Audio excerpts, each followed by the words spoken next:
खुलुमबाय। गिबियावनो नोंथांमोनखौ JB Boro news चेनेलाव बरायग्रोबाय। नोंथांमोननि थाखाय फुंबिलिनि मोननैसो खौरां लानानै फैबावलायबाय। मिजिंथियो नोंथांमोना खौरांखौ जोबजासे नायलांगोन। इउपिनि मुजाफ्फरनगराव STF बिफाननि गिदिर जाफुंसारनाय। इउपिनि मुजाफ्फरनगराव टाइम बमा बानायनो अर्डार होग्रा इमराना मुंनि सासे आइजोखौ STF बिफाना हमनो हाबाय।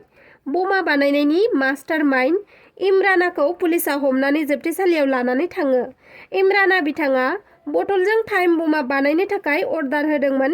बिनिखायनो बिथाङा बे खामानिनि अनगायै गुबुन खामानियाव लोब्बा थाबावनो हागौनि सन्देहआव STF बिफाननि अनगायैबो PTS, ID, आर्मि इन्टेलिजेन्स बिथांमोनाबो जथायै सोंनाय फिननाय लानायाव बिथांखौ जेरा होदों। IED मुंनि बमा बानायनो अर्डार होग्रा इमरानाखौ पुलिसआ हमनायनि सिगां थांनाय शुक्रबारै इउपि STF मेरठ इउनिटआ जावेद मुंनि सासे बमा बानायग्रा सुबुंखौ मुजाफ्फरनगरनिफ्राय गंब्रै बटल टाइमार IED बमाजों लोगोसे हमनो हादोंमोन। जावेद बिथांखौ हमनानै इउपि STF मेरठ इउनिटआ सोंनाय फिननाय लानायाव जावेदआ फोरमायोदि लखनौनि कालेपा निवासी इमराना मुंनि सासे आइजोआसो बे IED बमाखौ बानायनो थाखाय बिथोन होदोंमोन। बेनि उनाव इमराना बिथाङा नखरजों लोगोसे खारखुमानानै दंमोनब्लाबो पुलिसनि नोजोराव गोग्लैयो। 17 फेब्रुआरि खालि इमराना बिथांखौ इउपिनि मुजाफ्फरनगराव STF बिफाना हमनो हायो। इमराना बिथांखौ सोंनाय फिननाय लानायाव फोरमायनाय बायदिब्ला मुजाफ्फरनगराव गन्डगल जानाय समाव दुथांफोरा इमरानानि न'खौ सावना होदोंमोन आरो बिथांनि गरायखौबो लानानै थांदोंमोन। बिनिनो बदला लानो थाखाय बिथाङा IED बमाखौ बानायहोदोंमोन। हाकिम जोहरीदनियाव मुलि लायनो थांबाय थानाय समावनो हाकिम जोहरीदनि फिसाज्ला जावेदखौ इमरानाया लोगो मोनजेनदोंमोन। बेयावनो बिसोर सानैनि गेजेराव लासै लासै सिनायज्लायनाया जादोंमोन। जावेद बिथाङा सासे खरि मेकानिकबोमोन आरो बमाबो बानायनो रोंगौमोन। बेनिखायनो उनाव इमरानाया जावेदखौ 2009 मायथाइयाव थरनै टाइम बमा बानायहोना हाग्रायाव लांनानै बमाया बेरगोन ना बेरा बेखौ बेरफ्रुहोना ट्राइ खालामो। बमाया गमामायैनो बेरफ्रुदोंमोन। बिनि उनाव इमरानाया 55 था बटलजों जावेदखौ बमा बानायहोना सा 25-30 जन सुबुंफोरनो राननानै होदोंमन आरो माखासेखौ नालाफोराव गारहरदोंमोन। IED बटलजों बानायनाय बमाखौ डिलिभारि खालामनायनि बिबानखौ इमरानाया जावेदनो गथायदोंमोन, जेराव थरब्रै टाइम बमाखौ डिलिभारि खालामनो थांनानै इउपि STF बिफानजों जावेदआ हमजायो। उनाव जावेदनि बुंथिनायाव इमरानाखौबो पुलिसआ हमनानै आयेन बादियै साजा होनो थाखाय कर्टसिम दैथायहरनाय जायो। रेलगारिजों जाब्रबथाय जानानै गोबां उन्दै गिदिर सुबुंफोरानो जिउ खोमानांगौ जाबोदों। मैयाबो जनाइनि जौमागुरियाव गिख्रंथावै रेलगारिजों सौख्रांजानानै सासे सुबुंनि जिउ खहा जादों।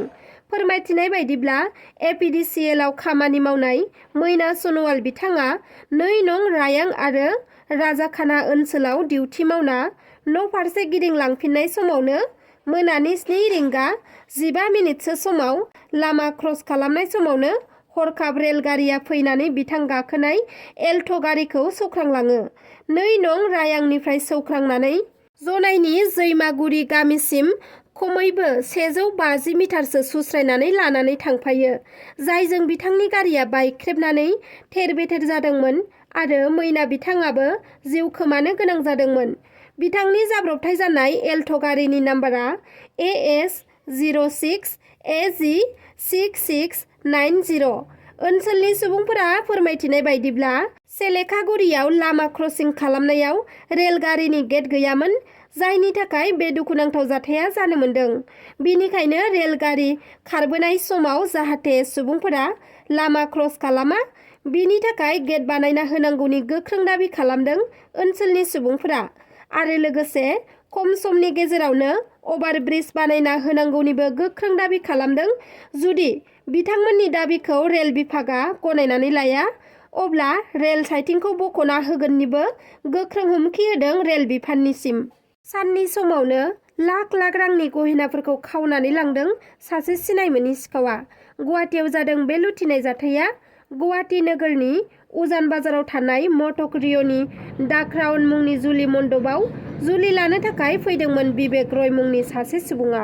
जुलिनि दिनखालि हौवा गोदाननि नखर आरो हिन्जाव गोदाननि नखरा जुलि लानाय जायगायाव नुजाथि हैनानै माखासे खामानिनि थाखाय नांथाबो।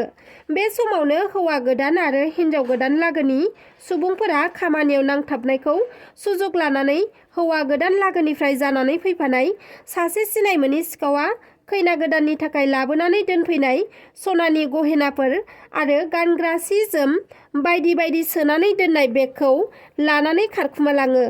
जेब्ला हिन्जाव गोदानखौ जुलिनि मन्दपाव जिरायहोनो थाखाय गाननाय जोमनाय गहेनाफोरखौ गानहोनो नागिरो अब्लासो सिखावा खावनानै लांनाय जाथाया सोराङाव फैयो। हिन्जाव गोदाननि थाखाय लाबोनाय गहेना, गाननाय जोमनाय, सेन्देल बायदि बायदिफोरखौ नायगिरब्लाबो मोनिलाय उनाव हौवा गोदाना सीसीटीवी केमेराखौ चेक खालामो। सीसीटीवी केमेरायाव सासे सिनाय मोनि सुबुङा गहेना, गाननाय जोमनाय सोनाय बेगखौ लानानै ओंखारलांनाय सावगारिया सेबखांजायो।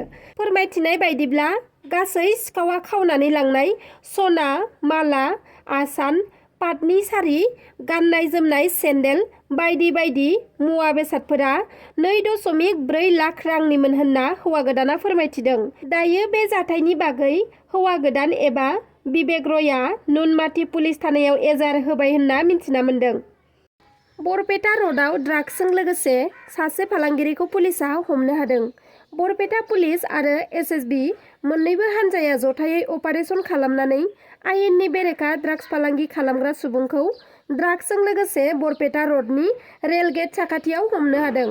हमजानाय ड्राग्स फालांगिरिखौ हावली दाबायलापारानि जावेद आलीनि फिसाज्ला 37 बोसोर बैसोनि सावेद आली होननानै मोनथिना मोन्दों। सावेद आलीजों लोगोसे पुलिसआ 32 ग्राम ड्राग्सखौबो जब्द खालामनो हादों होननानै फोरमायथिदों। कौटि कौटि रांनि गय सुपारि लांनाय ट्राक गारिया दिकियाजुलियाव बेलथायना गोग्लैहैदों। फोरमायथिनाय बायदिब्ला बे ट्राकआव लाबोनाय गय सुपारिया बाहेरानिफ्राय लाबोनायमोन। सिलचराव लड खालामनानै गुवाहाटी फारसे लांबाय थानाय समावनो गोबां बिबांनि सुपारि लाबोनाय ट्राकआ कन्ट्रल खालामनो हायैयाव बेलथायहैदों। ओनसोलनि सुबुंफोरा बुंथिनाय बायदिब्ला बे कौटि कौटि रांनि गय सुपारिया 100% 50% रेजेक एबा गाज्रि जानायमोन। मोजां गाज्रि लगायनानै बे सुपारिखौ गुटखा कम्पानियाव लांनाय समावनो दिकियाजुलिनि माधव ट्रेडर्सनि लांगोनायाव गोग्लैहैदों। दासिमनि खौराङा बेखिनियानोमोन। नोंथांमोना आंनि खौरांखौ जोबजासे नायजोबलांनायनि थाखाय रोजा रोजा साबायखर थाबाय आरो लोगोसे नोंथांमोना आंनि चेनेलखौ साबस्क्राइब खालामाखैब्ला अन्नानै साबस्क्राइब खालामनानै लादो। लोगोसे लाइक, शेयार, कमेन्ट खालामनो दाबाव। एसेनोसै, गोजोन्थों।